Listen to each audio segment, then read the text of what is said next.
Hey folks, Dan here. Before we get into it, if you enjoy these videos, please hit the like and subscribe button. And keep in mind that these are my own thoughts, opinions, and ideas. These are not meant to be, nor should you take them as investment or trading advice in any way, shape, or form.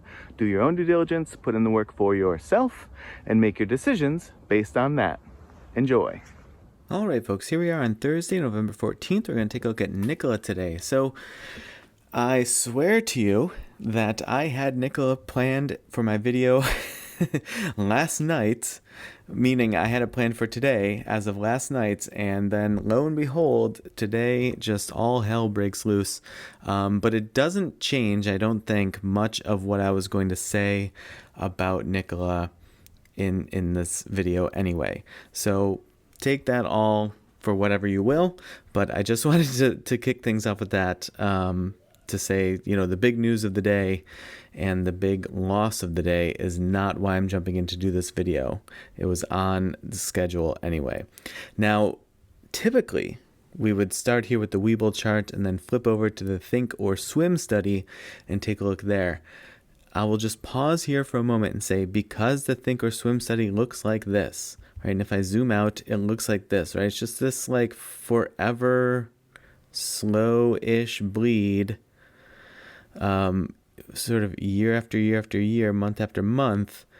I don't see a lot of utility in zooming into the Think or Swim. We can't gain much from the channel. We can't gain much from these ATR levels. I mean, these ATR levels, once we get to the put trigger, is in the negative amount of dollars, right? Which isn't possible.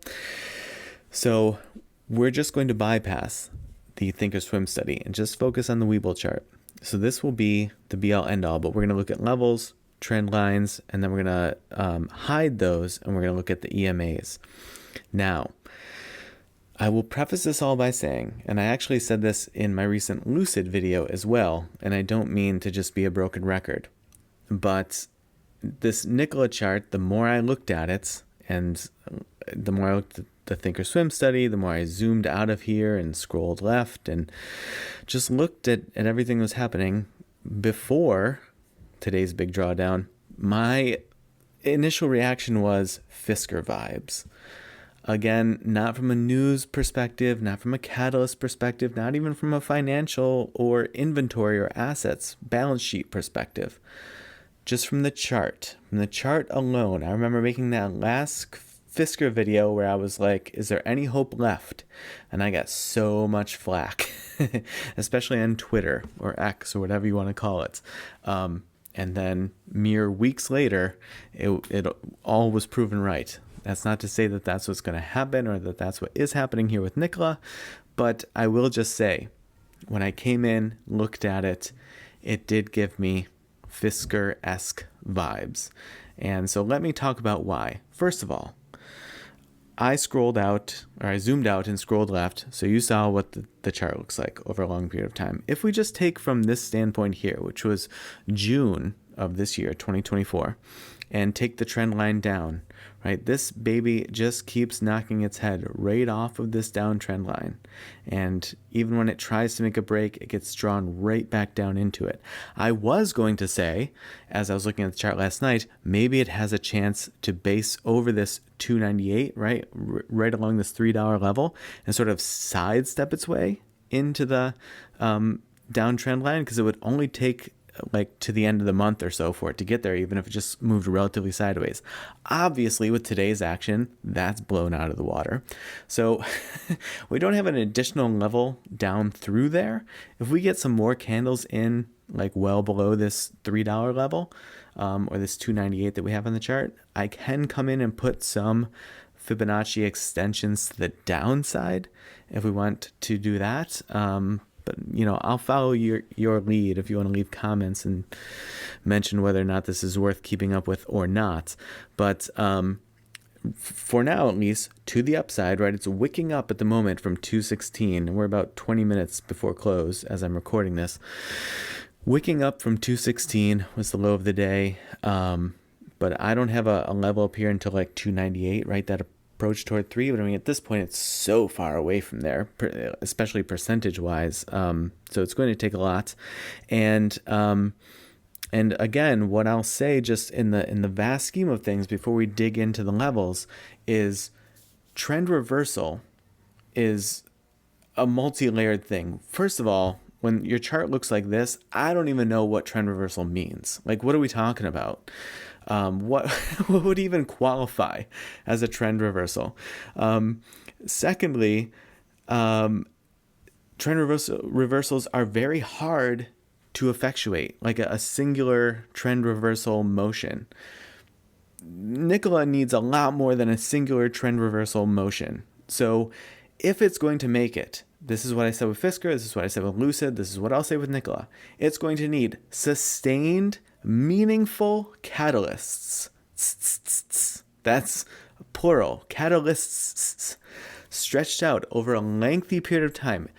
In a sense, it's going to have to be good news after good news after good news after good news. And whether that's earnings, balance sheets, actual like deliveries, news items, product release, whatever it is, investment, I don't know. But whatever it is, it's going to need just multiples of those over a sustained period of time in order to have something that would look anything like a meaningful and lasting trend reversal to happen. That's my opinion, as is this whole video. So that should not surprise you. So all of that being said, my God, we're 6 minutes into it and we've barely looked at a level. So downtrend resistance, this is where it is. You can see now it's very far from it again. It's banged off of it very hard every time that it's gotten to it. And more times than not, it hasn't been able to get to it, right? It's bled through before it even was able to get there. So not great signs for the bulls. But if it's going to do anything, it's going to have to get through that downtrend resistance and get some meaningful distance from it. It's going to have to leave it so far in the dust. And it doesn't mean that it has to do this, right? It doesn't have to just have this V-shaped reversal. But even if it sort of worked its way through, sidestepped a little bit, had another curl up and, got some distance away from it, where if it fell back under it, it would have to go so just comically low and comically quickly that it's just sort of really implausible. It needs that sort of movement away from it. So aside from that, it needs to break free from this downtrend resistance no matter what. So just keep that all in mind. Levels, like I said, there will probably develop some additional levels in here.